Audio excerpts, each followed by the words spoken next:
Good morning students. Next topic అమ్మా, ఇప్పటి వరకు మనం చెప్పుకున్న టాపిక్ ఏంటి? డైరెక్ట్ మెథడ్స్లో లీనియర్ సిస్టమ్ ఆఫ్ ది ఈక్వేషన్స్కి సొల్యూషన్ ఫైండ్ అవుట్ చేయడం నేర్చుకున్నాం. ఇప్పుడు ఇటరేటివ్ మెథడ్స్లో 2 మెథడ్స్ ఉన్నాయి, Gauss Jacobi's method and Gauss Seidel method. ఓకేనా? ఈ గాస్ జాకోబియస్ మెథడ్ ఎలా చేయాలో చూడండి అమ్మా. Let us consider the system of the linear equations a11x1 plus a12x2 plus a13x3 equal to b1. అలా 3 ఈక్వేషన్స్ వస్తాయి. 3 ఈక్వేషన్స్ కూడా నాన్ హోమోజీనియస్ ఈక్వేషన్స్ ఇచ్చినప్పుడు దాని ఈక్వేషన్ 1కి తీసుకుంటాము. In which all the diagonal elements are not equal to 0.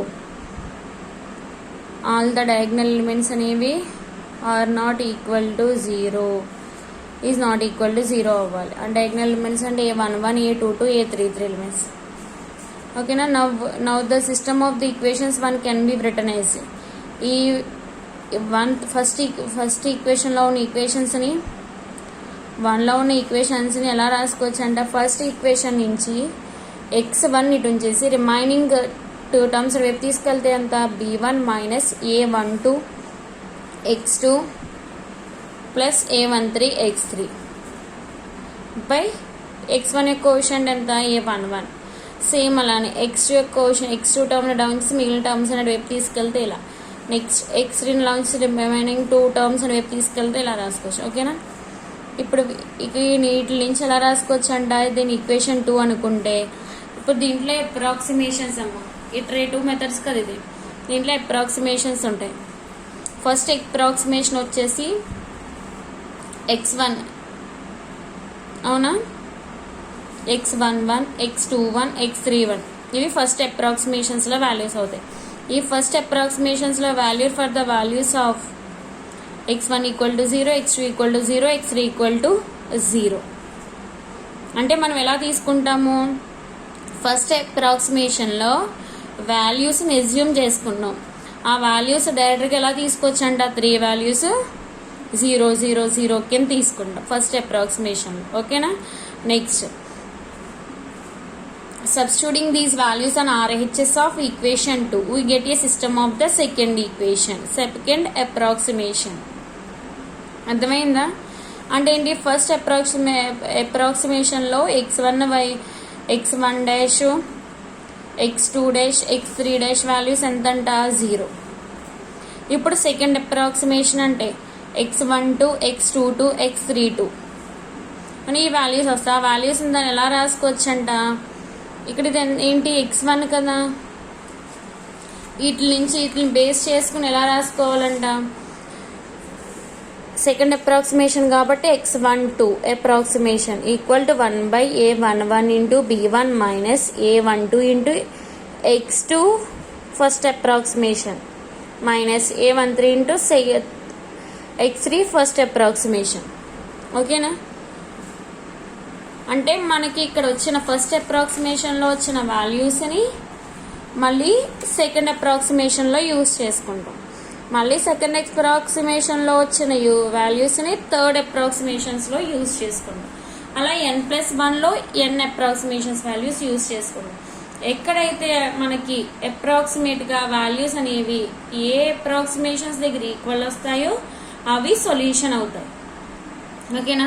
If we write equation 2 in the matrix form x equal to bx plus c, మనం x equal to bx plus c ఫార్మ్లో రాసుకున్నాం. In the iteration formula పోతుంది. Maybe written as xn+1 equal to bx power n plus c. అవును కదా, ఇక్కడ n+1 తీసుకుంటే ఇక్కడ n వాల్యూస్ తీసుకుంటున్నాం. This method is due to the Jacobi's method. అర్థమైందమ్మా? మీకు సమ్మ చేస్తే అర్థమవుతుంది. దీన్ని మోడిఫికేషన్ చేస్తే గాస్ సైడల్ మెథడ్ వస్తుంది. Solve the following equations by Gauss Jacobi's method. 3 equations ఏంటి, 10x minus y plus z equal to 12, x minus 10y plus z equal to 12, x plus y minus 10z equal to 12. Correct 3 decimals. అంటే ఏమన్నాడు, point తర్వాత 3 places వరకు 3 places values 3 places వరకు కూడా equal వచ్చే వరకు కూడా అప్రాక్సిమేషన్స్ చేయమన్నాడు. మనకి ఇచ్చిన గివెన్ ఈక్వేషన్స్ రాసుకుంటాం. ఎలా రాసుకుంటామంట, సపోజ్ మీకు ఇచ్చిన ఈక్వేషన్స్ మనం ఎలా రాసుకోవాలని ఇచ్చాడు, ఎక్స్ టర్మ్ అడ ఉంచేసి రిమైనింగ్ టర్మ్స్ అనే రేపు తీసుకెళ్ళమని. అవునా, ఇక్కడ ఆర్డర్లో తీసేసుకున్నాం. అదే సపోజ్ ఈ ఈక్వేషన్ ఇక్కడ ఇచ్చి ఈక్వేషన్ ఇక్కడ ఉంటాయి అంటే ఎక్స్ కోషెంట్ మీద వైజెడ్ కోషన్స్ ఎక్కువ ఉన్నాయనుకోండి అమ్మ. ఇప్పుడు ఫస్ట్ ఈక్వేషన్లో చెక్ చేసుకుంటారు. ఫస్ట్ ఈక్వేషన్లో ఏముండాలి, మనకున్న వాల్యూస్ ఎక్స్ వైజెడ్ ఈ వేరియబుల్స్ యొక్క కోషన్స్ అంట ఫస్ట్ ఈక్వేషన్లో ఎక్స్ యొక్క కోషెంట్ కన్నా తక్కువ ఉండాలి. అంటే ఫస్ట్ ఈక్వేషన్లో ఎక్స్ యొక్క కోషెంట్ మాత్రమే గ్రేటర్ దాన్ ఎక్కువ అయి ఉండాలి. సెకండ్ ఈక్వేషన్లో వై యొక్క కోషెంట్. ఆ సైన్లు పక్కన పెట్టేసేయండి. దీంట్లో జెడ్ యొక్క కోషెంట్. ఈ సైన్ పక్కన పెట్టేసి ఓన్లీ కోషెంట్ వాల్యూ మాత్రమే. ఓకేనా, ఏది ఎక్స్ వాల్యూ ఏది పెద్దగా ఉంటే అది ఫస్ట్ ఈక్వేషన్, వై వాల్యూ ఏది పెద్దగా ఉంటే అది సెకండ్ ఈక్వేషన్, జెడ్ వాల్యూ ఏది పెద్దగా ఉంటే అది థర్డ్ ఈక్వేషన్. అలా సెట్ చేసుకుంటాం. మనకి ఇక్కడ కరెక్ట్గానే ఉన్నాయి కదా ఆర్డర్లో. దీన్ని ఎలా రాసుకోవచ్చు అంట, 10x = 12 + y - z. అప్పుడు x = 12 + y - z/10. దాన్ని ఇలా రాసుకుంటాం. y = z దాని ఈక్వేషన్ 1. నెక్స్ట్ ఫస్ట్ స్టెప్ ఏం చేయాలి, first అప్రాక్సిమేషను let us take the first approximation to be ఏమని తీసుకుంటాం, x1 = 0 అంటే ఫస్ట్ది, y1 = 0, z1 = 0. అక్కడికి ఫస్ట్ అప్రాక్సిమేషన్ తీసుకున్నాం. నెక్స్ట్ సెకండ్ అప్రాక్సిమేషన్ ఎలా తీసుకుంటామంట, ఎక్స్ ఇక్కడ ఫస్ట్ ఈ ఫార్ములాస్ రాసేసుకోండి. సెకండ్ అప్రాక్సిమేషన్లో x2 = అప్రాక్సిమేషన్ అమ్మ, లేకపోతే ఎలాగన్నా రాసేసుకోవచ్చు, కింద అయినా సఫిక్స్లో అయినా రాయొచ్చు. x2 = 1/10 × 12 + y. Second అప్రాక్సిమేషన్స్లో first approximation వాల్యూని సబ్స్టిట్యూట్ చేయాలి కాబట్టి y1 - z1. ఓకేనా, నెక్స్ట్ y2 = 1/10 × x1 + z1 - 12. ఓకేనా, z2 = second అప్రాక్సిమేషన్లో z value, z2 = 1/10 × x1 + y1 - 12. ఓకేనా, ఇప్పుడు ఈ వాల్యూస్ అన్నీ కూడా y1 z1, x1 z1, x1 y1 అంటే ఫస్ట్ అప్రాక్సిమేషన్ వాల్యూస్. ఆ వాల్యూస్ అన్ని దీంట్లో సబ్స్టిట్యూట్ చేసుకుని సింప్లిఫై చేసుకుంటారు. మనకు వచ్చినాయి ఫస్ట్ అప్రాక్సిమేషన్లో xyz వాల్యూస్ వచ్చినాయి. ఓకేనా, నెక్స్ట్ సెకండ్ అప్రాక్సిమేషన్ అయింది. థర్డ్ అప్రాక్సిమేషన్ అంటే x3 = 1/10 × 12 + x3 కాబట్టి y2 - z2. సేమ్ అలా 3 టర్మ్స్ రాసుకుంటాం. రాసుకున్న తర్వాత ఈ వాల్యూస్ అన్ని దీంట్లో సబ్స్టిట్యూట్ చేసుకుంటాం. ఫస్ట్ అప్రాక్సిమేషన్లో వాల్యూస్, సెకండ్ అప్రాక్సిమేషన్లో వాల్యూస్, థర్డ్ అప్రాక్సిమేషన్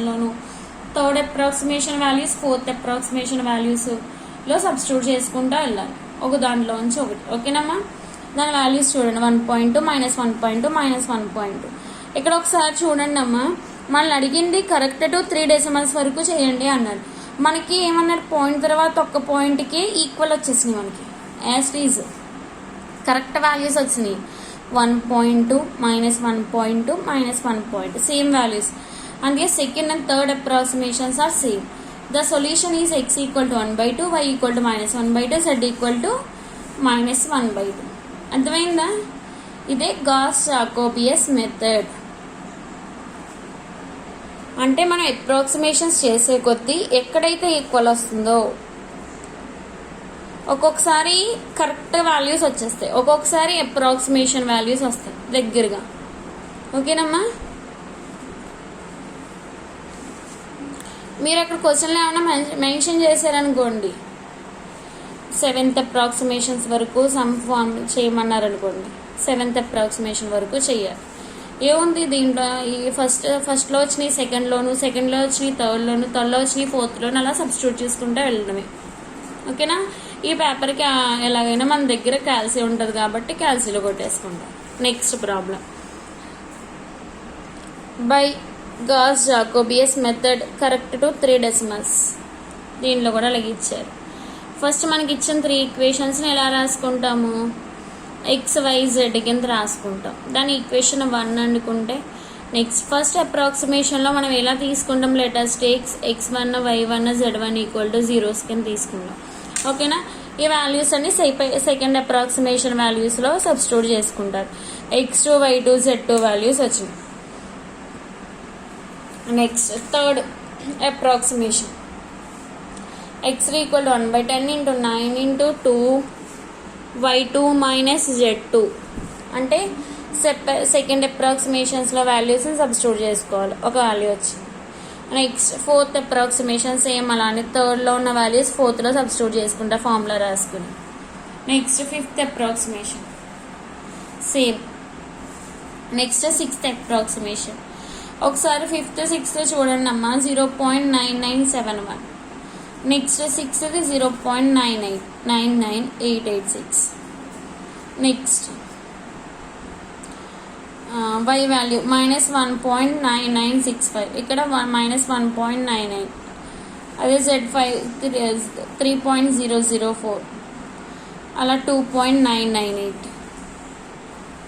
ఓకేనా. 2.99 అంటే 3కి వచ్చేస్తుంది కదా.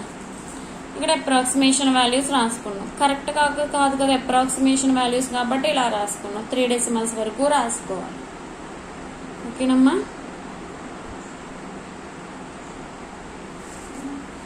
అంటే వచ్చింది ఇక్కడ మనకి 2 డెసిమల్ ప్లేసెస్ వచ్చినాయి.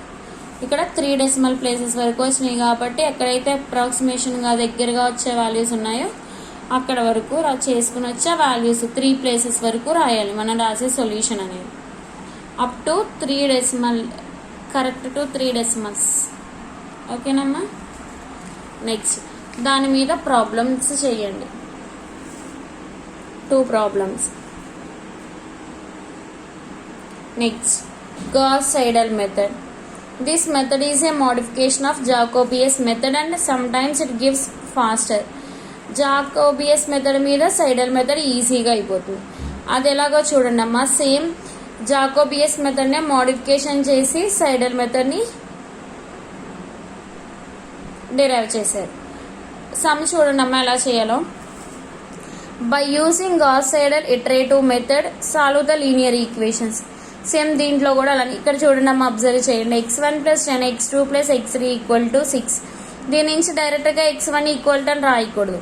ఏదైతే X1 వాల్యూ కోషంట్ పెద్దదిగా ఉంటుందో అది ఫస్ట్ ఈక్వేషన్ కింద తీసుకుంటాం. X2 value second and third X3 value. ఓకేనా. అలా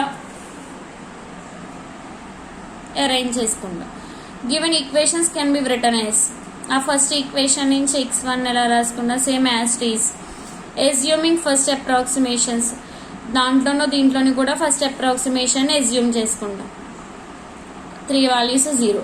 next substituting these values into the first equation in A. ఓకేనా. we get second approximation. మనకి ఫస్ట్ అప్రాక్సిమేషన్ వాల్యూస్ రాస్తాం. ఇప్పుడు సెకండ్ అప్రాక్సిమేషన్ ఇక్కడ మారుతుందమ్మా. చూడండి ఎలా మారుతుందో. మనం ఏం చేస్తున్నాము, ఈ 3 వాల్యూస్ని కూడా దీంట్లో సబ్స్టిట్యూట్ చేసుకుంటాం. కానీ ఇక్కడ ఏం చేస్తున్నామంటే Gauss-Seidelలో X12 అంటే సెకండ్ అప్రాక్సిమేషన్లో X1 వాల్యూ ఎలా రాసుకుంటామంట, 1/10 × 6 మైనస్ X21 మైనస్ X31. ఓకేనా. ఫస్ట్ది ఇంకా నార్మల్ దాంట్లో ఇలా తీసుకుంటాం, అలాగే తీసుకుంటాం. దాని వాల్యూస్ అనేది దీంట్లో సబ్స్టిట్యూట్ చేసుకుంటాం. మనకి ఏ వాల్యూ వచ్చింది, X12 అంటే సెకండ్ అప్రాక్సిమేషన్లో X1 వాల్యూ వచ్చింది. నెక్స్ట్ దీంట్లో X2 వాల్యూ ఎలా ఫైండ్ అవుట్ చేయాలంట, 1/10 × X మైనస్ ఇక్కడ మనం ఏం చేస్తున్నాము, X1 అని కదా. ఆ X1 వాల్యూ ఏదంట, ఫస్ట్ అప్రాక్సిమేషన్లోది కాదు, సెకండ్ అప్రాక్సిమేషన్లోదే డైరెక్ట్గా సబ్స్టిట్యూట్ చేసుకుంటాం. X12 అంటే ఎప్పటికప్పుడు వాల్యూ అనేది దీంట్లో అప్డేట్ చేస్తున్నాం. X12 minus X31.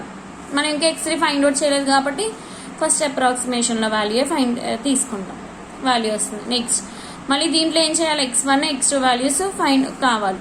ఆ X1 X2 ముందు ఆల్రెడీ సెకండ్ అప్రాక్సిమేషన్లో ఫైండ్ అవుట్ చేస్తాం కదా, ఆ 2 వాల్యూస్ని దీంట్లో యూజ్ చేసుకుంటారు. అర్థమైందా.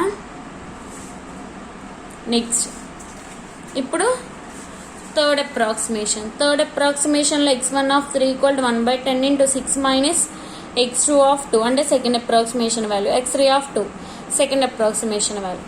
నెక్స్ట్ ఇక్కడ x2 ఎలా వస్తుంది అంటే ఈ క్యాలిక్యులేషన్ మీకు తెలుసు కాబట్టి నేను ఏం చెప్పట్లేదు అమ్మ. ఇక్కడ ఫార్ములా ఎలా రాసుకోవాలో ఏం చేసుకోవాలో చెప్తున్నాను అంతే. x2 అంటే థర్డ్ అప్రాక్సిమేషన్లో x2 value 1/10 into 6 minus x1 value కావాలి. దేంట్లో x1 వాల్యూ కావాలంట? థర్డ్ అప్రాక్సిమేషన్లో ఫైండ్ అవుట్ చేసిన x1 వాల్యూ దీంట్లో డైరెక్ట్గా వేసుకుంటాం. వెంటనే అప్పుడే వచ్చిన వాల్యూ దీంట్లో సబ్స్టిట్యూట్ చేసుకుంటాం. ఓకేనా? అలా సేమ్ అక్కడ ఎలా అయితే తీసుకున్నామో సేమ్ అలానే చూడండి. 0.49 0.50 0.50 సేమ్ ఈక్వల్ అంటే థర్డ్ ఫోర్త్ అప్రాక్సిమేషన్స్ అప్రాక్సిమేట్గా వాల్యూస్ ఎలా వచ్చినాయి x1 x2 x3 వాల్యూస్ రాసుకుంటాం. ఇదేనా? ఓకేనా? అర్థమైందా? ఇప్పుడు YZలో XYZలో తెలుసుకుందాం. ఇప్పుడు వరకు x1 x2 x3లో తీసుకున్నాం. ఇప్పుడు XYZలో నేర్చుకోండి. ఇదైతే మీకు ఈజీగా తెలుస్తుంది. దీన్ని రాసుకుంటాము. ఏదైతే పెద్ద ఉందో అది XYZ కింద రాసుకుంటాము. దీంట్లో first approximation x1 y1 z1 equal to 0 0 తీసుకుంటాం. మీరు x1 x2 x3 తీసుకున్నారనుకోండి కన్ఫ్యూజ్ అయిపోతారు కాబట్టి పైన అప్రాక్సిమేషన్స్ రాసుకున్నాం. అవునా? ఇక్కడ ఓన్లీ ఇది వేరియబుల్స్ వేరువేరుగా ఉన్నాయి XYZ కాబట్టి కింద రాస్తాను సఫిక్స్లో x1 y1 z1. అక్కడ మీకు ఇచ్చిన దాన్ని బట్టి మీకు x1 x2 x3 ఇచ్చారనుకోండి పైన రాసుకోండి అప్రాక్సిమేషన్స్ బ్రాకెట్. ఓన్లీ వేరియబుల్స్ కింద ఇస్తే XYZ 3 వేరియబుల్స్ ఇస్తే డైరెక్ట్ సఫిక్స్లో రాయండి. ఫస్ట్ అప్రాక్సిమేషన్లో 3 వాల్యూస్ని 0 తీసుకుంటాం. దీంట్లో ఈ 2 వాల్యూస్ని సెకండ్ అప్రాక్సిమేషన్లో ఫస్ట్ ఈక్వేషన్లో సబ్స్టిట్యూట్ చేస్తారు. వచ్చిన x2 వాల్యూని మళ్ళీ y2లో సబ్స్టిట్యూట్ చేస్తారు. వచ్చిన x2 y2 వాల్యూని z2లో సబ్స్టిట్యూట్ చేసుకుంటారు. ఓకేనా? మళ్ళీ 3 వాల్యూస్ని యూస్ చేసుకుని ఫస్ట్ ఈ 2 దీంట్లో యూస్ చేసి మళ్ళీ ఈ వాల్యూని మళ్ళీ సెకండ్ ఈక్వేషన్లోను మళ్ళీ ఈ రెండింటిని కలిపి థర్డ్ ఈక్వేషన్లోని యూస్ చేస్తారు. Thus the values are close x2 y2 z2 respectively. ఎందుకు? దగ్గరగా వాల్యూస్ వచ్చేసినాయి కదా. 3.57 1.91 3.14 2.43 ఇంకా చేసుకుంటే వెళ్ళొచ్చమ్మా. ఇంకా అప్రాక్సిమేషన్స్ చేసుకుంటే వాల్యూస్ అనేవి దగ్గరగా వస్తాయి. సేమ్ అప్రాక్సిమేషన్స్ అవుతాయి. ఓకేనా? మీకు తెలియడం కోసం చేసి వదిలేసాను. Hence the solution is 2.435 y equal 3.57 z equal 1.92. ఇవి రెండు కూడా గాస్ సీడెల్ మెథడ్లో చేయండి. ఓకేనా? Thank you all of you.